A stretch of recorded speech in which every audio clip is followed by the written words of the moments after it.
Fala pessoal, é muito bom ter a companhia de cada um de vocês em mais uma das nossas análises. Hoje, a gente vai encarar de frente uma tensão que, vamos ser sinceros, está super presente no nosso dia a dia. O choque direto entre aquele pragmatismo religioso moderno e a verdadeira frutificação bíblica. Sabe, no mundo que adora medir o sucesso pelo tamanho da multidão, pela fama, por cargos ou até mesmo por aquela mera aparência de santidade, as escrituras chamam a gente para uma mudança total de paradigma. Não é só sobre bater metas ou encher cadeiras, é sobre entender o que significa literalmente produzir bons frutos. E para já dar aquele nó na cabeça logo de cara, pensem nessa frase aqui. A pergunta mais importante não é quantos vieram, mas sim quem fui enquanto servia. Profundo, né? Esse questionamento joga por terra aquela ilusão de achar que números gigantes são obrigatoriamente sinal de maturidade espiritual. A grande armadilha é que muitas vezes a nossa chamada eficiência acaba virando um ativismo disfarçado de missão e o alvo verdadeiro simplesmente se perde no meio do caminho. É um convite claro para a gente olhar no espelho e avaliar não só o que a gente realiza, mas a essência do nosso caráter em tudo isso. Vamos para a seção 1, a ilusão do sucesso religioso. Ok, vamos mergulhar nisso. Existe um debate mistiológico gigantesco hoje em dia sobre fidelidade versus crescimento numérico. E a gente precisa entender as raízes disso para não perder o prumo.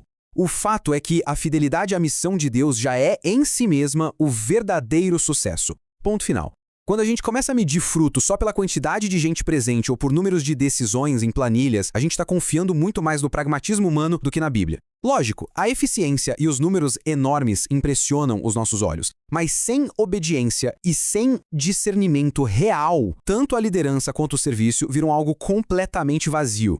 E isso nos leva à seção 2, dons versus fruto verdadeiro. Agora, o que é realmente interessante nesse slide é a diferença absurda entre o que a gente faz para o reino e quem a gente está se tornando por dentro. Tem uma separação clara de propósitos aí. Os dons são variados, são incríveis e são dados para expandir o serviço, mas eles são orientados para tarefas, são habilidades. O fruto, por outro lado, indica o nosso crescimento pessoal, a nossa maturidade interior. Ele reflete o caráter de Deus impresso na gente. Sem o fruto, não tem impacto profundo no testemunho. De que adianta uma eloquência de cair o queixo ou um carisma magnético se não existe o alicerce do caráter? Pois é, não tem valor espiritual a longo prazo. E isso vale para todo mundo, viu? Desde quem lidera ministérios enormes até qualquer membro de uma congregação local. Avançando para a seção 3, a raiz e o coração. Para a gente entender como avaliar essa maturidade sem cair naquela armadilha do julgamento superficial, precisamos olhar para os ensinamentos de Jesus em Mateus 7 e Lucas 7. E aqui vai uma curiosidade super legal.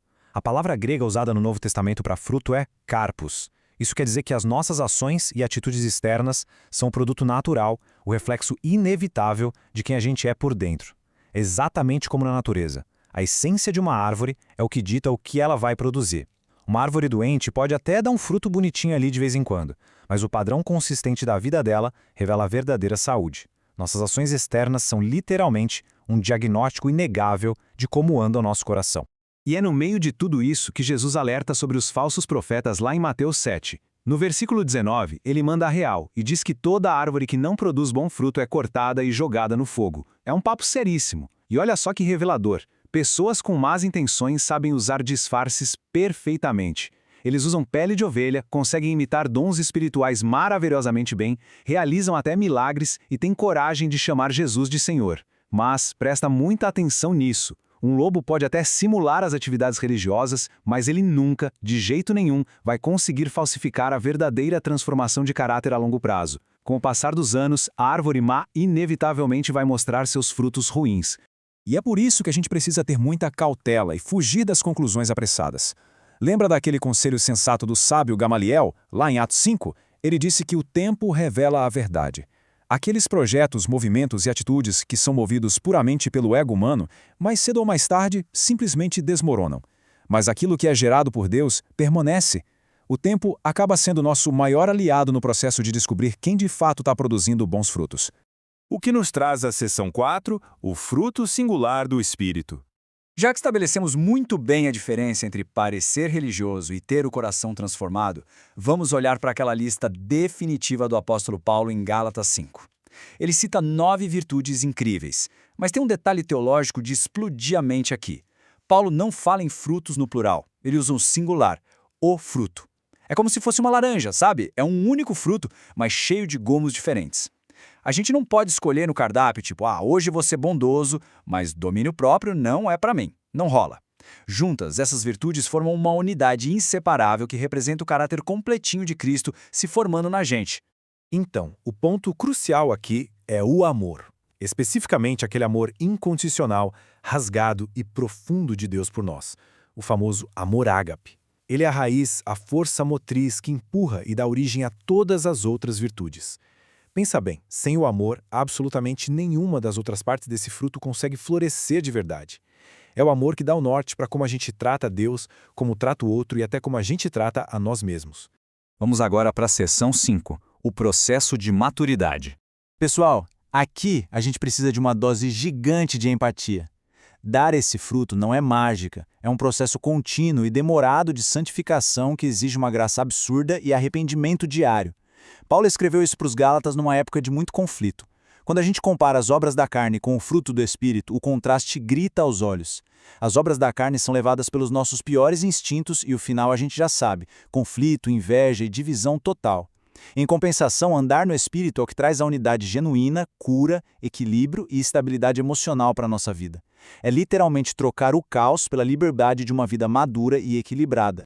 E claro, essa transformação interior inevitavelmente vai transbordar para fora. Lá em Tiago, no capítulo 2, fica muito claro que as nossas obras jamais vão comprar a salvação. Mas a verdadeira fé também não é só concordar com algo intelectualmente. A fé genuína resulta, sem sombra de dúvida, em uma vida transformada e em boas ações. São essas atitudes diárias que provam de forma inegável que a nossa fé não está morta, mas plenamente viva. Finalmente chegamos à seção 6. Conectados à videira verdadeira. E isso ilustra brilhantemente a nossa grande angústia. Afinal, como a gente consegue viver toda essa maturidade na prática do dia a dia? O próprio Jesus dá a chave e traz um baita conforto lá no capítulo 15 de João. O segredo da vida espiritual é que você não precisa entrar em desespero tentando fabricar fruto através de um legalismo pesado e ansioso. Ninguém fabrica fruto. Um galho cortado da árvore morre. Simples assim. Da mesma forma, o bom fruto cresce de um jeito natural e orgânico somente quando a gente permanece conectado de verdade em Cristo, a nossa videira verdadeira. Cultivar esse fruto maravilhoso exige seguir alguns passos de dependência absoluta. Primeiro, permanecer nele, grudar nele o tempo todo. Segundo, obedecer aos mandamentos motivados pelo amor e não por medo. E terceiro, e esse dói, se submeter à poda de Deus. Deus é o agricultor e ele faz cortes na nossa vida, machuca demais. Mas esses cortes são atos de pura graça. É tirando os hábitos ruins que ele abre espaço para uma frutificação ainda maior lá na frente, onde o caráter de Cristo vai brilhar cada vez mais forte em nós. Chegamos ao fim da nossa análise com uma provocação daquelas que deve ficar martelando na cabeça de todos nós. Em vez da gente ficar correndo atrás de bater as métricas de sucesso que esse mundo impõe, nós somos chamados para examinar a raiz do que a gente está produzindo. A verdadeira frutificação bíblica não se mede pelo quanto as pessoas te aplaudem, mas pela silenciosa, constante e profunda transformação interior. Fica então o convite, pensem com sinceridade. As nossas atitudes de hoje refletem apenas uma máscara de aparência religiosa ou provam que estamos vivendo uma vida verdadeiramente transformada pelo Espírito Santo? Muito obrigado pela companhia de sempre, pessoal. Um abraço e até a próxima.